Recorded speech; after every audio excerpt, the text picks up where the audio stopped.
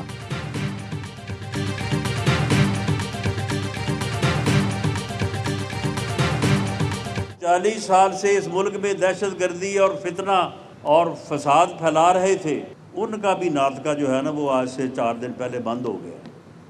उनको भी सबक सिखा दिया है और ठीक सिखाया है। 40 साल से जो दहशतगर्दी कर रहे थे उनको भी सबक सिखा दिया। अफगानिस्तान को एक रात में ही ऐसा जवाब दिया कि वो सबक याद रखेगा। उसे पैगाम दिया कि दहशतगर्दी बंद करो वरना कार्रवाई जारी रहेगी।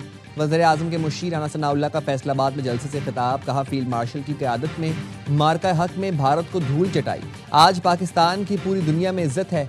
आज कोई नहीं कह सकता कि पाकिस्तान डिफॉल्ट करने वाला है।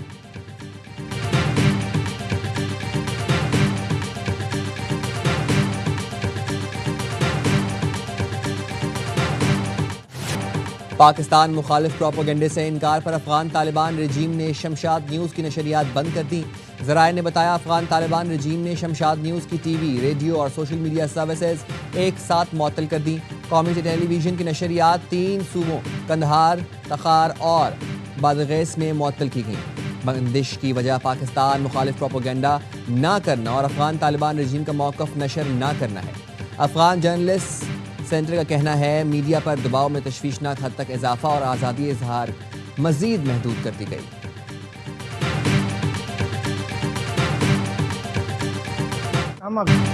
हम अफगानों पर भरोसा नहीं कर सकते। दोहा में पाकिस्तान और अफगानिस्तान के मुज़ाकरात पर पाकिस्तानी अवाम का रद्द-ए-अमल। कहा, अफगानिस्तान ने पहले पाकिस्तान के खिलाफ बिला इख्तियार जारहियत की। पाक फौज ने कार्रवाई करने की कोशिश की तो ये मुज़ाकरात के पीछे छुप गए। अगर अफगानिस्तान ने दोबारा ऐसी हरकत की तो अवाम और अफवाज मुंह तोड़ जवाब देंगे। भारत को हमने चाय पिलाई थी, अफगानों को गुड़ वाला कहवा पिलाएंगे।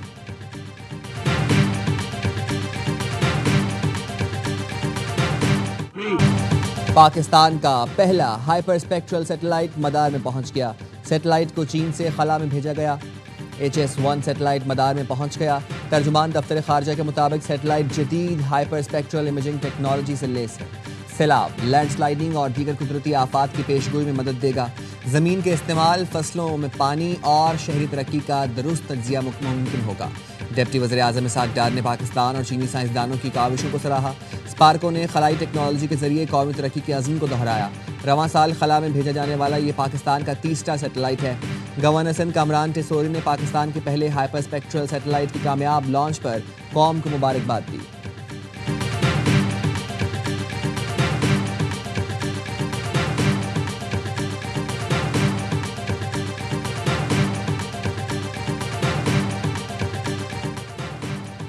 गंदम की खरीदारी कीमत 3,500 रुपये फी मन मुकर्रर। गंदम की बैन सूबाई नकलो हरकत पर कोई पाबंदी नहीं होगी। हुकूमत ने गंदम पॉलिसी 2025-26 की मंजूरी दे दी। वज़ीर-ए-आज़म की ज़ेर सदारत गंदम पॉलिसी से मुतालिक आला सतह इजलास। शहबाज शरीफ ने कहा, पॉलिसी का मकसद अवामी मफादात का तहफ़्फ़ुज़ करते हुए किसानों का मुनाफा यकीनी बनाना है। हुकूमत मुस्तहकम ज़खायर और किसानों के तहफ़्फ़ुज़ को यकीनी बनाने के लिए स्ट्रेटेजिक स्टॉक खरीदेगी। इजलास को बताया गया, विफाक और सूबे गंदम की फसल से 6.2 मिलियन टन गंदम ज़खायर हासिल करेंगे।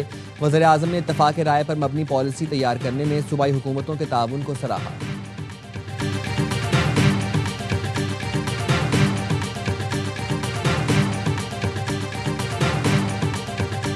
आलमी अदालत इंसाफ ने नेतन्याहू को इंसानी मुजरिम करार दिया है।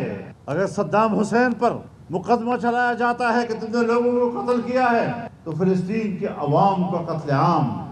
इतने बड़े जराइम के बाद आज आप कह रहे हैं कि इसराइल को तस्लीम किया जाए। सद्दाम हुसैन पर मुकदमा चल सकता है तो नेतन्याहू पर क्यों नहीं? इसराइल ने हज़ारों बेगुनाह लोगों को बर्बरियत का निशाना बनाया। आलमी अदालत ने नेतन्याहू को नस्लकुशी का मुर्तकब करार दिया। मौलाना फजलुर रहमान का भक्कर में जलसे से खिताब। कहा, इसराइल को तस्लीम करने की बात करना फ़लस्तीन की नफ़ी है। मुसलमानों में फितने पैदा किए जा रहे हैं। फितनों का खात्मा उम्मत की जिम्मेदारी है।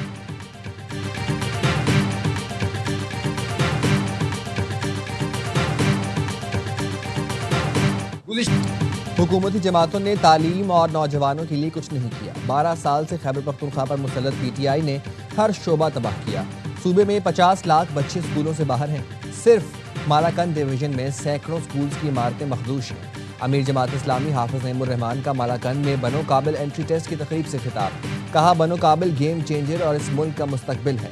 नौजवान मुल्क बदलने की इस तहरीक में हमारा साथ दें। बनो काबिल प्रोग्राम के तहत तालिबात की बड़ी तादाद की एंट्री टेस्ट में शिरकत। शीरखार बच्चे को गोद में लिए एक माँ ने भी टेस्ट दिया।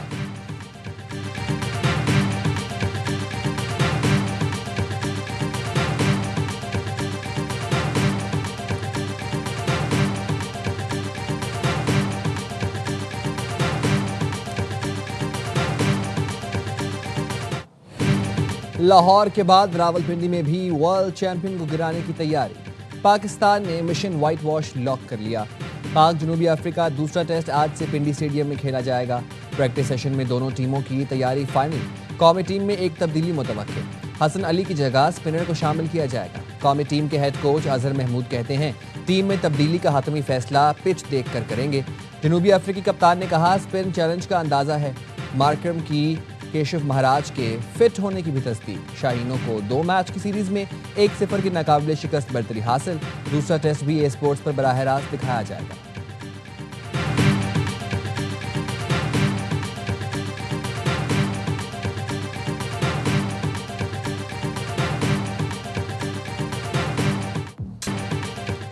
ट्रेनिंग के बाद शॉपिंग टाइम। जनूबी अफ्रीकी क्रिकेट टीम के खिलाड़ियों की इस्लामाबाद में शॉपिंग, अपने और फैमिली के लिए खरीदारी की। मेहमान खिलाड़ियों ने मकामी लोगों से बातचीत भी की।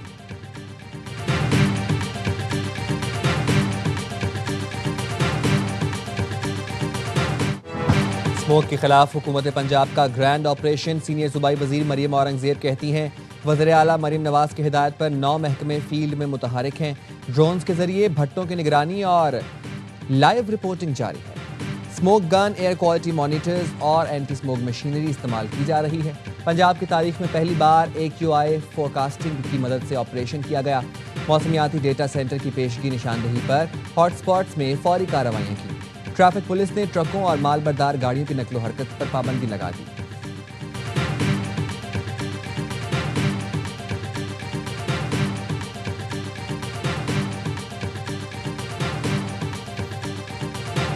फास्ट फूड और चिकन बिरयानी के शौकीन होशियार। कराची में मुर्दा मुर्गियों का गोश्त सप्लाई करने वाले 2 मुल्जिमान पकड़े गए। 80 किलो नाकिस गोश्त बरामद। मुल्जिमान मुर्दा मुर्गियों का गोश्त होटलों और पकवान सेंटर्स पर सप्लाई करते थे। गुलबर्ग पुलिस की मूसा कॉलोनी रेलवे फाटक के करीब कार्रवाई। मुकदमा दर्ज।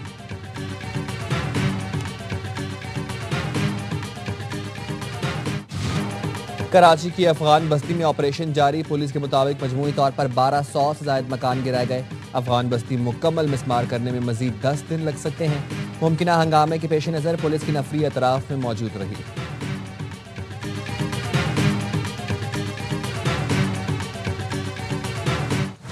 फितनल हिंदुस्तान के 2 रूपोश दहशतगर्द हैदराबाद से गिरफ्तार। CTD ने कासिमाबाद में इंटेलिजेंस बेस्ड कार्रवाई में अब्दुल रहीम खोसो और गुलाम शबीर को धर लिया। गिरफ्तार दहशतगर्दों के कब्जे से असलहा, टेरर फाइनेंसिंग फंड की रकम, अहम दस्तावेजात बरामद। CTD के मुताबिक असलहा अप्रैल में CTD गाड़ी पर फायरिंग के लिए इस्तेमाल हुआ था। इसराइली फौज ने जंगबंदी मुआहदा रोंद डाला। गाजा के इलाके रफा और जबालिया पर फिर फजाई हमले। सहाफ़ी समेत 11 फ़लस्तीनी शहीद। काबिज़ फौज ने जबालिया पनाह गुज़ीन कैंप रफा और वस्ती गजा पर बमबारी की। गजा मुआहदे के बाद इसराइली फोर्सेज 89 फ़लस्तीनियों को शहीद कर चुकी। 150 से ज़्यादा जख्मी।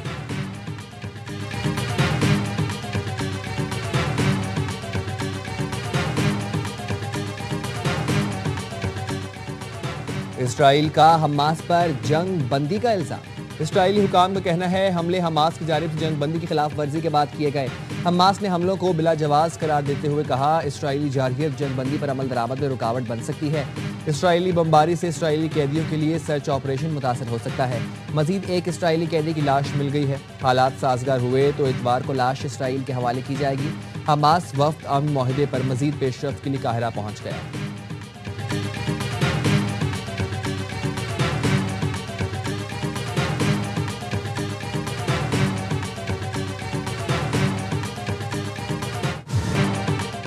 पाक फजाइया के जदीद तरीन JF-17 थंडर ब्लॉक 3 लड़ाका तैयारे आज़रबाईजान पहुंच गए।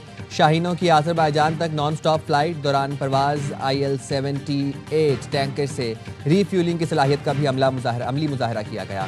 ISPR के मुताबिक पाक फजाइया का दस्ता 2 तरफा तरबियती फजाई जंगी मश्क इंडस शील्ड अल्फा में शिरकत करेगा।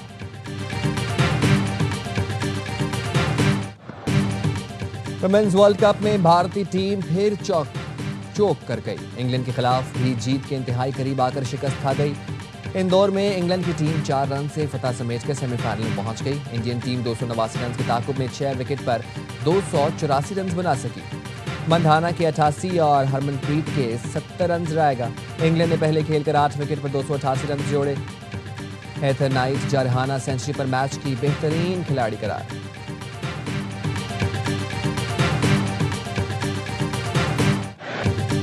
सुपरस्टार फुटबॉलर लियोनेल मेसी की सनसनीखेज हैट्रिक, अपनी टीम को मेजर लीग सॉकर के प्लेऑफ मरहले में पहुंचा दिया। मेसी ने पहले हाफ में एक और दूसरे में 2 गोल दागे। रवां सीजन 29 गोल के साथ टॉप स्कोरर बन गए। इंटर मियामी की टीम नैशविल के खिलाफ 5-2 से कामयाब रही।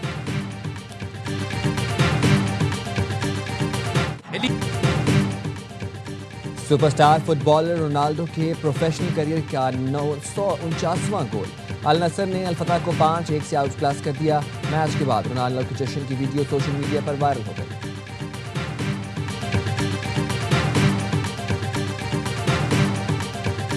और मुल्क भर में हिंदू बरादरी आज रोशनियों का त्यौहार दिवाली मना रही है। घरों और मंदिरों में चिरागां किया जाएगा। पाकिस्तान की तरक्की और खुशहाली के लिए प्रार्थना की जाएगी। सदर मुमलिकत आसिफ अली जरदारी की हिंदू बरादरी को दिवाली की मुबारकबाद और नेक तमन्नाएं।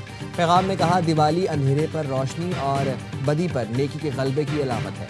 आईन पाकिस्तान तमाम शहरियों को मसावी हुकूक, मुकम्मल मजहबी आज़ादी की ज़मानत देता है।